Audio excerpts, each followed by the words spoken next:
Hello, and today's video is going to deal with scientific notation. And scientific notation is making really big and really small numbers easier. Scientific notation is used to express really big numbers or really small numbers into a more manageable format. So here we've got some examples of, first a really small number, the mass of one gold atom. There you see it. 0.0000327 grams, or 1 gram of hydrogen contains 602 hydrogen atoms. So these are not very manageable. It's difficult to put them in a calculator. They'll go off the screen, and you could make a mistake and it would ruin everything. So in scientific notation, a number is written as the product of two numbers. Let's start off with 3.4. The first number is called a coefficient. It's between 1 and 10. In this case, we've got 3.4. So it's one digit, decimal, then another digit, or several digits after that. But there's only one digit in front of the decimal. Then we multiply it by 10. And 10 to the power of something. In this case, 10 to the power of 5. Let's go to an example. 1 gram of hydrogen contains that many hydrogen atoms. It can be written as 6.02 times 10 to the power of 23.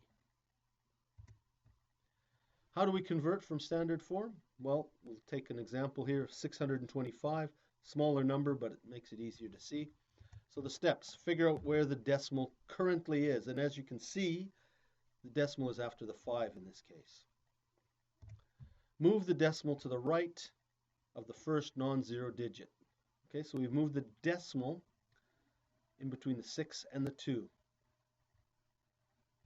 Next step is we count the number of decimal places that the decimal has moved. And you can see there it has moved 2 places. So we add times 10, that's step 4. Step 5 is we put the power, and the power is basically the number of decimal places that have been moved. So it's 6.25 times 10 to the power of 2. Let's try another example. Here we've got 135,000. First step, figure out where the decimal should go now, and you can see it's right after the last 0. Step 2, move the decimal to the left until you put it between the 1 and the 3. Next, you count the number of places that the decimal has moved. You can see here 1, 2, 3, 4, 5. So it's moved 5 places. So we go add times 10, and we put the power, which is the same as the number of places that the decimal was moved. So that's 5. The last step is to get rid of those extra zeros at the end there. And there we have our answer, 1.35 times 10 to the power of 5. We can go backwards with this. We can turn scientific notation back to standard form.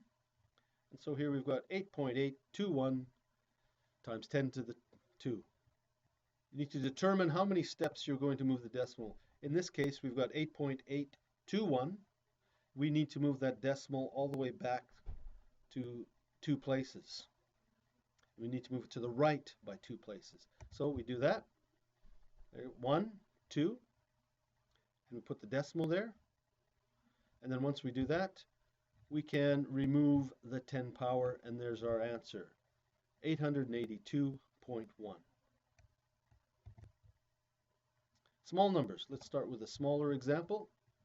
Express 0.0835 in scientific notation. All right, we see that there. Step 1, figure out where the decimal currently is, and you can see there it's between those 2 zeros. Then we move the decimal to the right of the first non-zero digit. So we move it to the other side of the 8. Next, we count the number of places the decimal moved. 1, 2, 3. We add 10 times, and the power of that 10 is the number of places that the decimal has moved.